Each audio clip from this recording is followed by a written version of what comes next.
Welcome to the Buffalo Sports Conversation Room. I'm your host, Jamie Malloy, and ready to talk about Week 16 football. I'd like to bring in my co-host, Joe Dalio, who is, First, I'd like to bring in my co-host, Joe Dalio. So, here's Joe. Hey, Joe, how's it going? All right. Good evening. It is going great. I'm trying to hang in there. I'm a teacher here by day, and just trying to hang on before vacation here, but doing good. A friend of mine put something on Facebook saying every week has 7 days. However, the week before Christmas vacation has about 192. So that's how myself and other teachers feel right now. But I am very excited about this and excited to talk some football. We got an excellent Bills game to talk about, plus some other ones. So I'm looking very much forward to this. So glad to be here.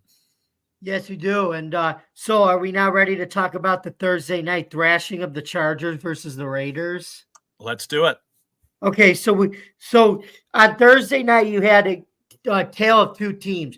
You had the LA Chargers, who are already 5-8 and are already out of the playoffs, and basically Justin Herbert is out for the year. So you start Easton pickup stick from the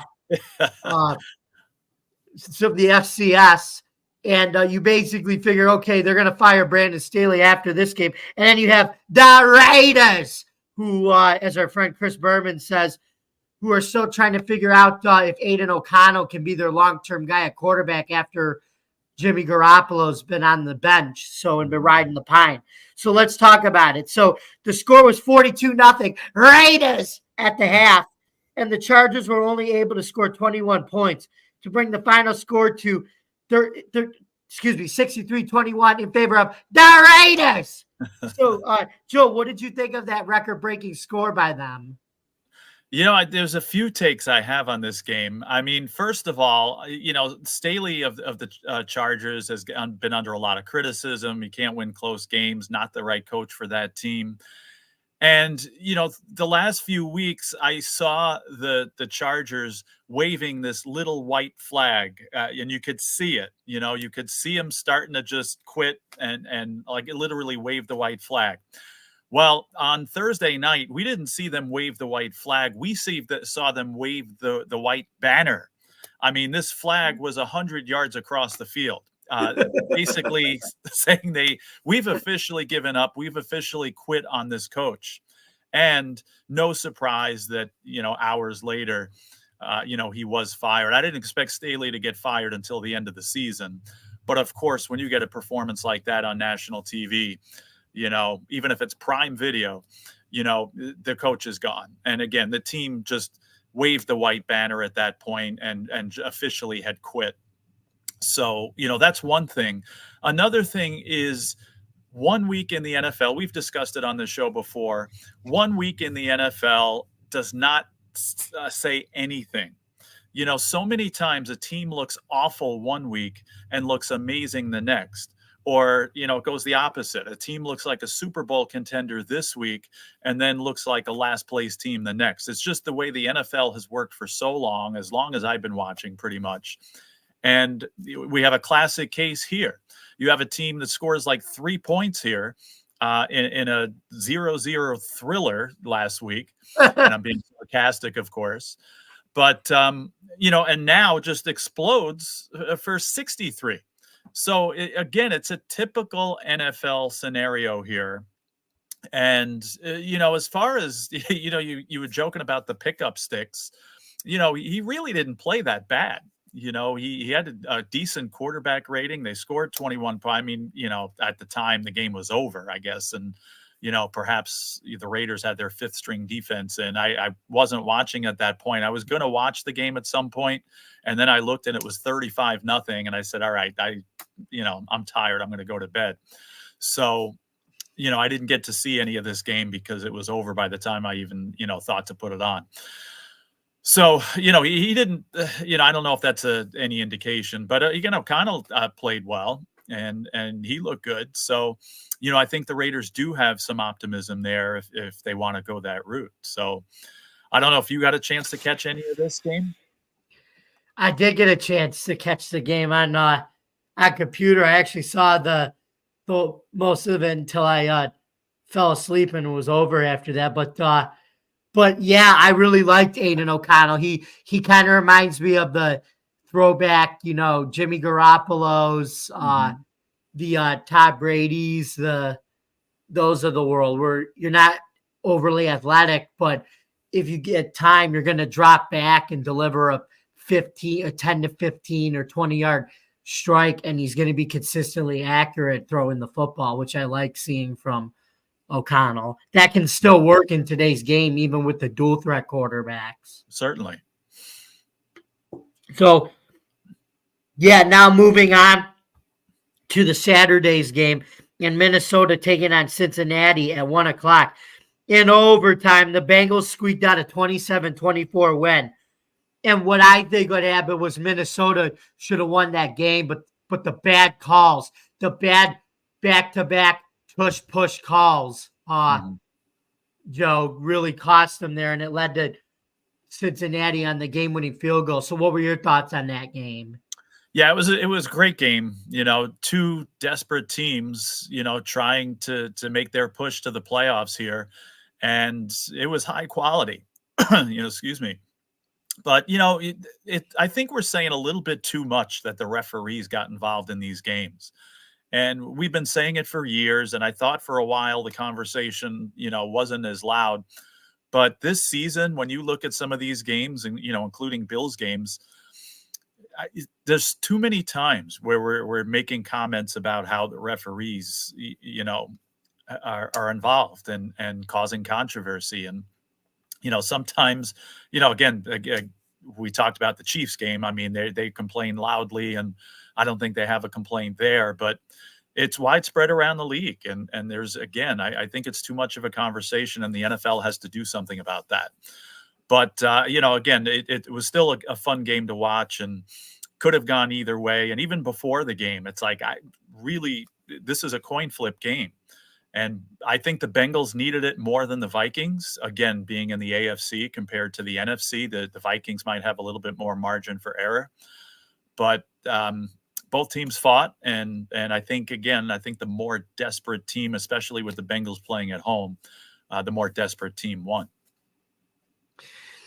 Yeah, I agree with that. And I think also the Bengals winning didn't really help the Bills a lot, but we'll get Mhm. later.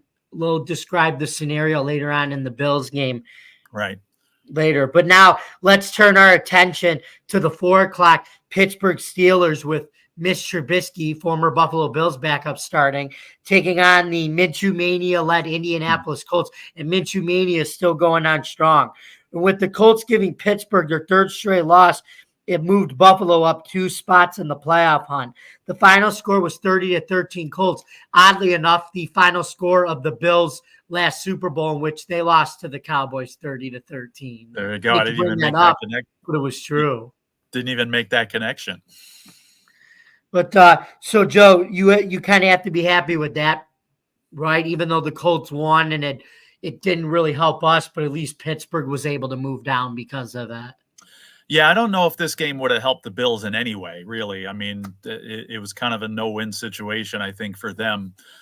But, these are two teams that, again, I've been saying all along, I don't think they're that good. And one of them is starting to show that now, I think. The Steelers are, I mean, a lot of it has to do with, Pickett being out. And, we've talked on the show before as Bills fans, we want to see Trubisky do well. And just he hasn't. And seems like we're saying this every week. And unfortunately, the team's chances are going down, and he hasn't produced as we thought he could and as we thought he would. Gardner Minshew, on the other hand, just seems to keep getting better. And again, I'm not sold on the Colts, and I've been saying that all season long. But this guy, you got to give him credit. I mean, he's kept the team in the hunt. I honestly think they're better off with him at this point anyway than Anthony Richardson. Richardson's the franchise quarterback, and he's going to improve, and he's going to be the quarterback of this team for a while. But but I mean, I think in this situation for this season and this situation, I think Minshew is the right guy, and he's got some experience. We'll see what happens if the Colts make the playoffs, and I don't think he's got any playoff experience, but I definitely give him credit, and he's got this team, playing amazing football. And this again, you got a team going south here in Pittsburgh, but the Colts showed up, and the Colts really made a statement as to saying as far as who's going to make the playoffs in the AFC, and they're definitely a part of that conversation. Right, and as we mentioned with Mr. Trubisky, he's actually going to be grabbing some pine this Saturday when they play the Bengals. Is now they're turning to Mason Rudolph for the Bengals game as the Pittsburgh Steelers starting quarterback. Yeah, I'm not surprised. I mean, they got to do something. I mean, it's a last-ditch effort for the Steelers, so I like the move. I don't know if it's going to make a difference, but they have to do it, and I give them credit at least for trying and going down swinging here. Exactly, I do give them a lot of credit for trying to do something. I mean, doing something's better than nothing, exactly. But other times doing nothing's better than something. So what are you going to do? It's true, definitely.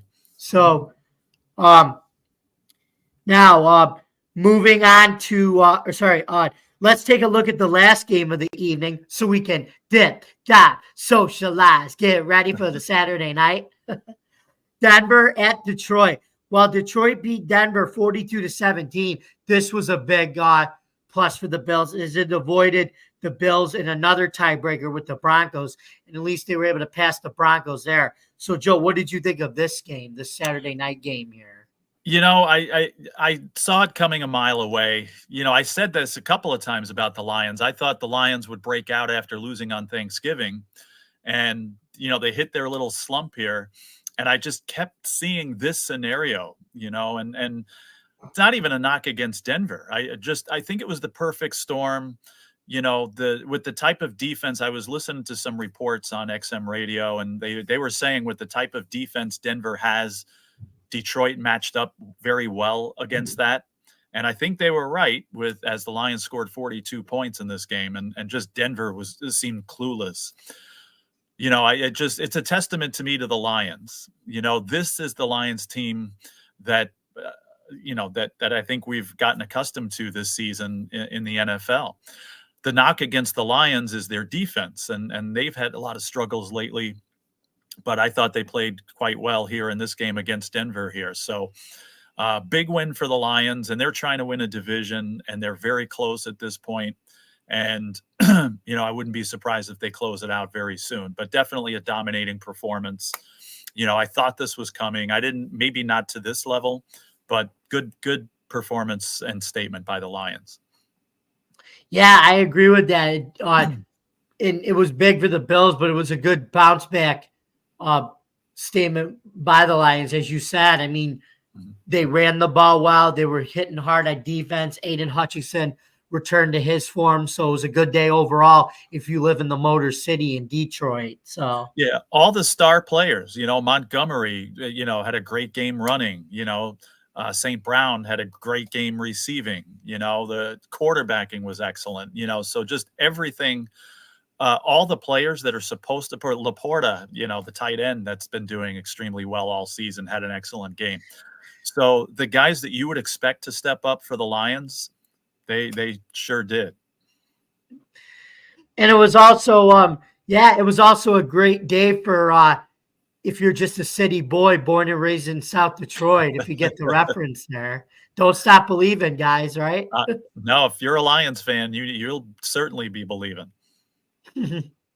Hold on to that feeling. Now, moving on to the 4:20 Sunday game and the Dallas Cowboys, America's team, taking on North America's team, as T.O. used to call them, our Buffalo Bills. With the Bills pretty much having to just win out all their games and James Cook having his best career game, the Bills took it to the Cowboys and beating them 31-10. Joe, did you see that coming? And I guess right? Josh Allen's our franchise quarterback, and he's supposed to do everything. But hey, when you only throw the ball 15 times, let James cook, right? And run the ball 49 times. Right, exactly. Now, no, I saw a win coming. In the beginning of the year, I saw the Bills winning this game. Last week we both predicted the Bills to win a close game. I predicted them only to win by 3. So I certainly did not see this coming. I said, excuse me, one of the reasons I saw the Bills winning this game is that desperation factor we talked about. You got two good teams going in a good direction here. Dallas losing this game wouldn't be the end of the world. I mean, yes, they're trying to fight for a division, but they, in fact, I think they even found out before the game that they were in the playoffs already. But even if that wasn't the case, losing this game was certainly not going to knock the Cowboys out of the playoff picture, where the Bills losing this game, could have been a severe blow to their playoff. Would have been a severe blow to their playoff chances. So, I think the desperation factor we talked about here was obvious. And I think we saw that, not that the Cowboys didn't show up for this game because, they were ready to play, I believe. But I mean, the Bills were more than ready and prepared in every way, it seems like, and just dominated this game pretty much start to end. I did not see a, 3 touchdown victory here. So, if you're a Cowboys fan, don't fear. Again, we talked about how the NFL, how a team can look awful one week and we'll talk about this maybe in a little bit, but I'm going to sneak preview. Talk about the topsy-turviness of the NFL. You got a Dolphins team that won by 30, and you got a Cowboys team that lost by 21. All right. I'm going to put a little wager down on the Cowboys here. I'd be shocked if the Cowboys lose to the Dolphins, which, is great for Bills fans here. I'd be very, very surprised if the Cowboys lost in Miami. It's my sure pick of the week. Dallas winning this game. Again, as we say on this show, we're not responsible for any lost bets because of our comments. I take no responsibility for that. But anyway, no. But I'm going to put a few bucks down. But anyway, going back to the Bills game, again, we've been talking about how the offensive attack has been so balanced. So many guys getting the ball and the ball being spread around over the field. That wasn't the case here. Stephon Diggs only caught the ball 4 times. But, I mean, look at the other receivers. Cook caught about 2 or 3 passes. And everybody else, Mr. Invisible Gabe Davis, 0 catches again. Shakir, I think, was targeted a couple of times. Kincaid was targeted a couple of times. I don't think he had any receptions. Like you said, running the ball. I don't remember how many times Cook ran the ball. I'm thinking 17 or not. Maybe it was more than that, but I know it was 179. He had like 50 carries. Yeah. Well, it was 179 yards rushing. He averaged over 7 yards a carry. So I think it was 20 something, 22 times, 21 20 carries, something along those lines. But again, 7 yards per carry, 20 times. I think the Bills' total rushing yards were 266. So I've talked on the show all the time about how, if the Bills run for over 100, they win. They've won every time except for one game, that Denver game, which they should have won. And they ran for 266 and they beat a Super Bowl contender by 3 touchdowns. So I think that says a lot. And don't be surprised if you continue to see, a run heavy offense. Again, I think the Bills are still a passing team. But when you have a running back like James Cook and who's, I think, starting to, come into the limelight here, he, I think maybe you can change it around and especially if the results keep going like this. So they might have found something here. And, I think the Bills should be very, very proud of this performance. I think they need to forget it as we move ahead to next week. It's a brand new ball game, and we'll talk about that in a second. But I don't know. The Bills look to me like a team that wants to make the playoffs and thinks they can. So I'd be very curious. I know you were at the game there, so I'd be very curious to know what you saw and your points of view on the game too. I just saw that it was a game plan where the Bills knew the Cowboys' pass defense was good, but their run defense isn't as good, and they saw the opportunity to just run it at him at will, and they weren't able to be able to get to Allen. And the time when they tried to get him, he threw one of his like 20-yard passes to Diggs on a 3rd and 9 while escaping the pressure. So that's Right. the thing. Even if the Cowboys did adjust at halftime, the Bills could have gone to the pass, and they still would have burned them on the pass. So the Yeah, Bills just exactly. had I a mean, great game plan, and Cowboys couldn't stop them. right. They didn't have to resort to the pass, but they had that option if they did. Mm-hmm. So now that the Bills have the LA Chargers this coming Saturday, let's make our predictions for the game. Joe, do you want to go first? Sure. Thank you. Again, like I said, the Bills cannot let up here, and you got a little bit of a dangerous situation. Again, looking ahead here, I thought again the Chargers are waving the white flag on Staley, and you didn't see really the Chargers ship going in any other direction except for underwater. Now, though, you got a team that you never know how a team's going to show up after a coach has been fired. So they're going to be up for this game, and I think they're going to look to prove something after. And again, you got the dangerous setup that I just talked about a team that looked like a Super Bowl team, coming in against a team that had one of the worst performances we've seen a team have all season or in a couple of years. So again, you got the perfect storm here, and the Bills really have to be careful. Now, upon saying that, I think, McDermott is trying to save his job, and I think he proved, his worthiness in this game against the Cowboys. I really think he's going to be drilling into the Bills' heads. Again, you just played an amazing game, but you cannot let up in this situation. Again, if you want to keep your playoff chances alive, you cannot let up against this team. So I think the Chargers are going to come out playing hard. Again, they're without their star quarterback, Justin Herbert.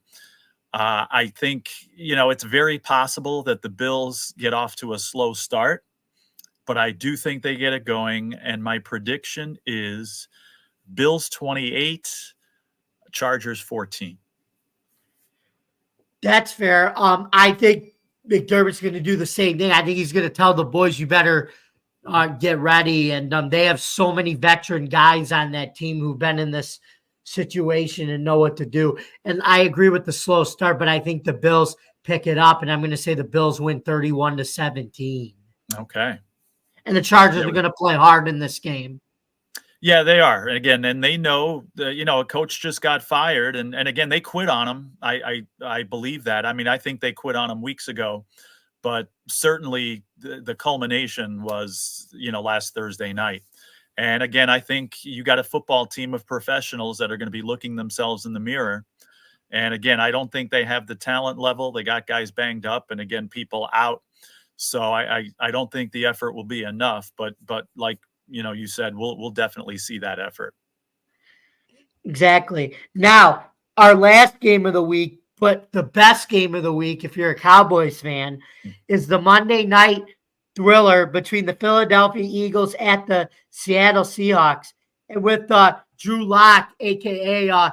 Mr. Lip Syncing Young Jeezy when he was still with Denver on YouTube that went viral for it and was 8-14 as a starter, finding Jackson Smith and Jigba at the end of the game for a game-winning touchdown, and it brought the final score to Seahawks 20, Philadelphia 17. Joe, what did you think about that Seattle win and Drew Lock putting on for his city of Seattle with that game-winning drive there going 92 yards? Yeah, that's very impressive. I was a little surprised that, Geno Smith was good to go. And, they went with Lock and I didn't expect that. And I think other people were caught by surprise with that move.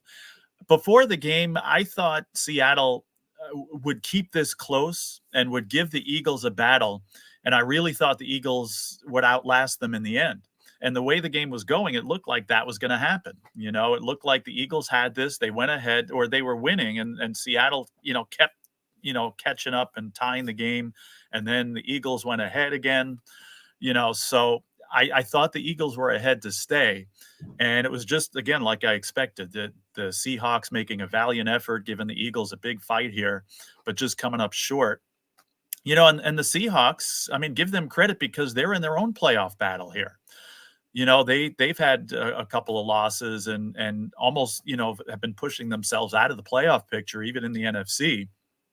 But here they are with a great win, a great comeback win, in a game which, you might say had no business winning. But they did. And then now they've put themselves right back into the NFC playoff picture. And now the Eagles, they're in their slump. All these championship teams, I think, again, the Cowboys had their letdown. The Eagles now in their slump. Remember a few weeks ago when the 49ers lost 3 games in a row and everybody was writing them off? Yeah. You look back, every championship team has their slump during the regular season, most of them anyways. I mean, some, go, 14-2, 15-1 and are pretty much unstoppable. But, I think the Eagles are going to be okay here. They're in their slump, and now maybe people are going to start writing them off. But I wouldn't do that if I were you, because, again, this team is going to be a tough out in the playoffs, and I would not be surprised if they get back to the Super Bowl. So, it's a tough loss for them, and they could have really made strides in the division had they held on and won this game. But, tough loss, but they're still there, and I think they're still a team to be reckoned with. And that was good news for Cowboys fans because the Cowboys were able to hold on to their first place via tiebreaker in the NFC East. So that Right. Buffalo loss ended up not mattering, which was good for them. So anyway, guess what, Joe? It is now that time for our question of the week segment. So guess what? It's all yours this week, my man. It's all me. Hey, I'm on a 2-week streak. I don't want to get too cocky here now, but I think I got a 2-week streak going here. So let's see if I can make it 3 in a row. We got a comment, actually. Melissa says, so happy for you, Joe. Early Merry Christmas to you. Merry Christmas to you too, Melissa. Yes, definitely. Thanks for tuning in. As always, we appreciate that. And an early Merry Christmas to you. Thank you. Okay, so anyway, Joe, are you ready for your question? As ready as I'm going to be. Okay, so here's your question, Joe. Can you guess who this NFL coach is? He has a 22-16 playoff record, 2 Super Bowl wins, and is the 5th winningest most coach of all time. Is it Andy Reid, Bill Belichick, Tom Coughlin, or Bill Parcells? Okay. If you don't mind, I have an idea here, but if you don't mind repeating what you said there again. Okay, so his career record in the playoffs is 22-16. Mm-hmm. He has 2 Super Bowl trophies, and he is the 5th. He has the 5th most wins all time in NFL coaching history. Is it Andy Reid, Bill Belichick, Tom Coughlin, or Bill Parcells? All right. Well, I have it narrowed. I thought I had it, and now I have it narrowed down to 2. Belichick has won more than 2 Super Bowls, so I think I can get him out of there. Coughlin, I think, has won 2, but I don't think he has that many playoff wins. So I have it down to Andy Reid or Bill Parcells.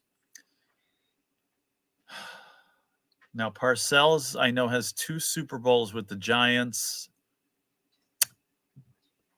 Oh, man. Okay. I was going to go with Andy Reid, and I'm always one. I tell my students, go with your first instinct. I'm afraid it's going to be Parcells, but I'm going with my first instinct, and I'm going to say Andy Reid.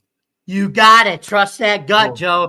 It was There we Andy go. Reid, and the 2 Super Bowl wins were with Patrick Mahomes and the Chiefs. Luckily, I didn't have to explain it again with those nuggies, and I didn't have to give you a warning before to let you know it was Andy Reid. That's good. That's And good. I didn't have to draw a mustache on any of the people's faces, which is good. I was just gonna say I would have drawn like an upside down smiley, a sad face on my face if I would have got that wrong. And then I would have And I said, I'm going to guess, get to the bottom of this afterwards for yeah. that personal price deal from State Farm. But anyway, I'm digressing. Let's move on.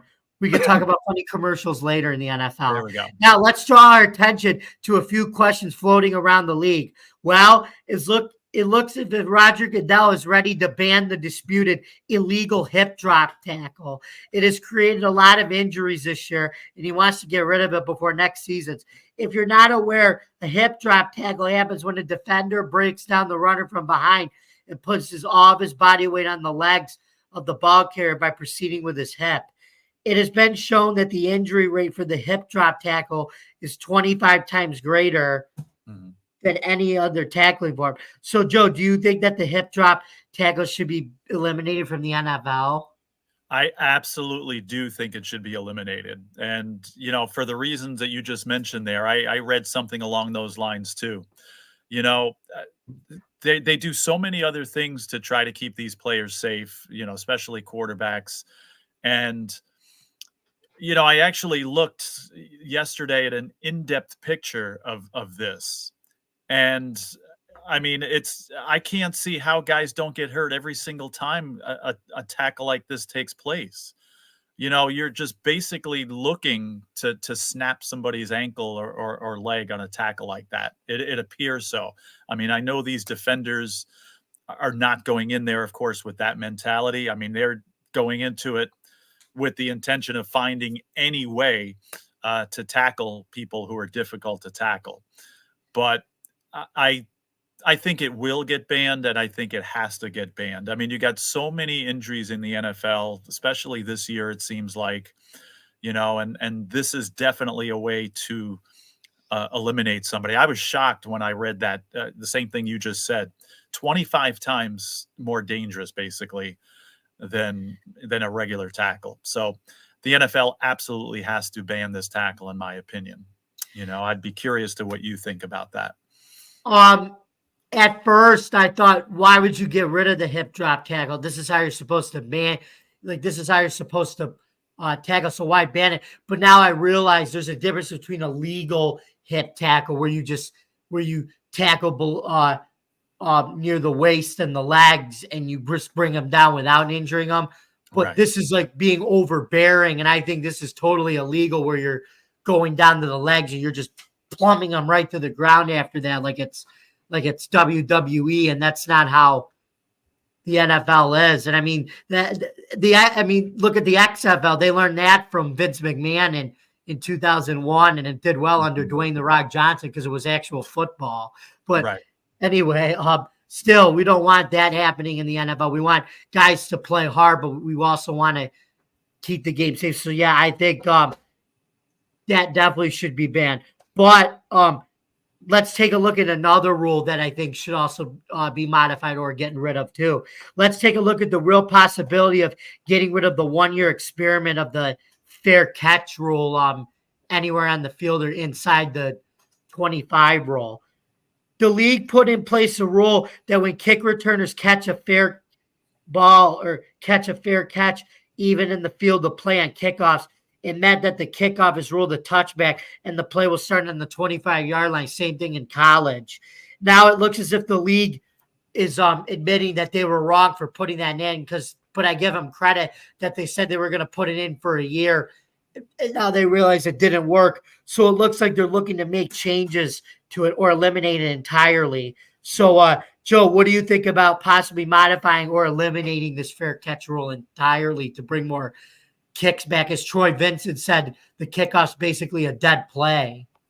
Yeah, I'm old-fashioned and I enjoy the kickoff. I mean, I understand, again, like we just said, the NFL's trying to reduce injuries here, and there's a lot of injuries on kickoffs and stuff. So, I get that, and I understand their logic, but I still like to see a good old-fashioned kickoff, and I think it takes away some of the strategy too. Teams will purposely kick short just to get a return, And, if they're winning, late in a game to try to kill clock or things like that, so strategically, I think it takes away from the game, the way they have it set up now. So I would love to see them eliminate that. I'm not as strongly against this as, the tackle that we talked about. But I like to see more kickoffs and at least have that strategy or the potential for the different strategies involved in the game. So I think it would be more exciting if they just went back to the way it was. Even I understand, again, they're kicking off further up because they want more touchbacks, and okay, I guess I could live with that. But yeah, I'd like to see this rule where the kick is in play. I'd like to see that eliminated and have the guys run it back. I agree, especially with the league getting faster every year, and there's so Mhm. much more speed at the wide receiver, running back, and even those returning positions that you would think the NFL would want to showcase that speed even more too. I agree. So last week we also talked about NFL Executive VP of Football Troy Vincent, and that people were saying there was an article saying that he wanted to get rid of the tush push play in the NFL. Well, this Wednesday he said that it was kind of fake news and that he's not going to ban it. And he was quoted as saying, "That was false," Vincent said. "This play has evolved." And the Philadelphia Eagles usually use it when scoring a goal line touchdown. And I know Sal Capaccio last week said Yeah. that they should get rid of it because he thinks it's leading the runner. But I think it's really cool. And just because Philly does it better than everybody else doesn't mean that other teams can't do it. Look at what we did Mm-hmm. to the Cowboys with Deion Dawkins, where he pushed the guy 20 yards and we got a touchdown out of it. And Kyle Brand of Good Morning Football called it the snow plow. He called it for that one. So what do you think, Joe? You said last week you didn't want him banned. What do you think this week? Yeah, and Sal Capaccio last week had a lot of great things to say in our show, and we're so glad we had him on. I disagreed with him a little bit there, because I think it's a good play. I see where opponents of that are saying the same thing. That's aiding the runner. It's been a rule in the NFL forever that you can't do that. But what you said a minute ago is what I agree with the most. I mean, just because one team has perfected it doesn't mean that I think that it should be banned around the NFL. I think it's an exciting play. I think it just adds to offensive options, and I think I don't have a problem with it. I mean, if they did say, "Yep, we're going to take it out of the game," would I lose sleep over it? No. But again, I don't see a reason as to why they have to take it out, to be honest with you. Agreed.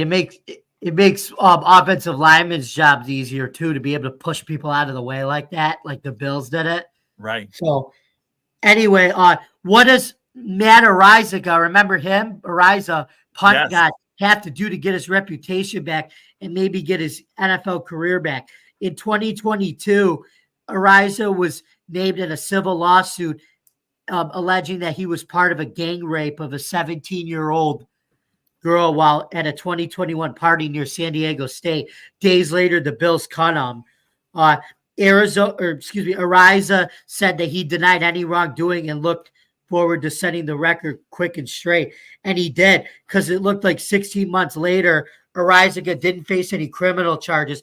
And the accuser who initially lied about it and said he wasn't even there now will withdraw her civil suit against Ariza. Being such a public story at the time with everybody watching and listening, how do you think Ariza can get his reputation under a job back? Because he did work out with the a certain team, like the Jets worked him out, but the Eagles were going to work him out, and then they backtracked because they didn't want backlash. But it looks like what he could do is go play in the UFL and then earn his way back in the NFL. What do you think about that if he goes and plays in the new merged spring football league first? Yeah, I wouldn't be surprised if that happened. Now, again, it looks like he's been proven, to not be a part of that whole thing. So I wouldn't have a problem if he ended up in the NFL, only because the NFL gives so many other people hundreds of chances that have been proven guilty with things, and that end up back in the league. So this guy has everything's been dropped against him. So I mean, why not give the guy a shot? I don't know. I at first even I was like, yeah, I said, okay, it looks like he's being proven innocent, but usually a situation like this doesn't come up for nothing, and but I looks like I might be wrong about that. And again, it's just a matter of him, being on his best behavior and proving that he belongs. But the NFL's given so many chances to so many other people that have done far. I mean, there's a particular quarterback in Cleveland, that hasn't been cleared of everything, it looks like. So why not give this guy a shot? That's how I say it. And I think it's going to go along the lines that you said. I could see him in a spring football league and then possibly working his way up to the NFL. I agree with that as well. And I mean, what a time to play in the spring league now, though, with a merged league, and it's gaining popularity, and maybe he will get a better look at the NFL instead of it being 2 leagues. But I just think it's crazy that he has to jump through all these hoops just to get his job back, especially he lost his job only to find out that he was innocent. Right. Yeah, that's got to be tough. And I think he's been telling the truth, and he deserves his good name and reputation back. So, well, before we leave our show, we have a programming note, folks. We'll be off and taking a week hiatus next Tuesday, December 26th, to celebrate the day after Christmas and New Year's, and be back to talk football on Tuesday, January 2nd, the day after New Year's Day. So I hope everyone has a safe, happy holiday and a happy New Year as well. So, Joe, where can we find you in the social media world on Tuesday, December the 19th of 2023? I am on Joe Dell Sports on X, Twitter, and I'm just sharing my 2 cents about anything that comes up in the sports world there. Right, and then you can always find me, yours truly, on Bills Chat 1 at Bills Mafia Chat, and Jamie Malloy, the unbiased journalist, at DJ Dog Tags on Twitter, X, aka Elon Musk's platform, if you want to just call it that, and DefiantTakesFootball.com, where I also write stories about the Bills, Syracuse football, and spring football. And Joe, you've already checked some of my stories out, but for those who haven't, you may want to check out my Syracuse football articles on that Fran Brown guy. I heard he's doing some pretty good things in the recruiting and transfer trail, but I don't know. A little birdie must have told me to write that. Anyway, thank you very much for listening. And remember, folks, the Bills absolutely crushed the Cowboys. The Seahawks came back to upset the Eagles in the fourth quarter, and the tush push should not be banned. And according to our friend Chris Berman, nobody circles the grounded pound running it at Will Wagons like the Buffalo Bills. See you next time, folks. All right. To those that celebrate, have a very Merry Christmas. Happy holidays, folks. Happy New Year, too. We will see you on the 2nd.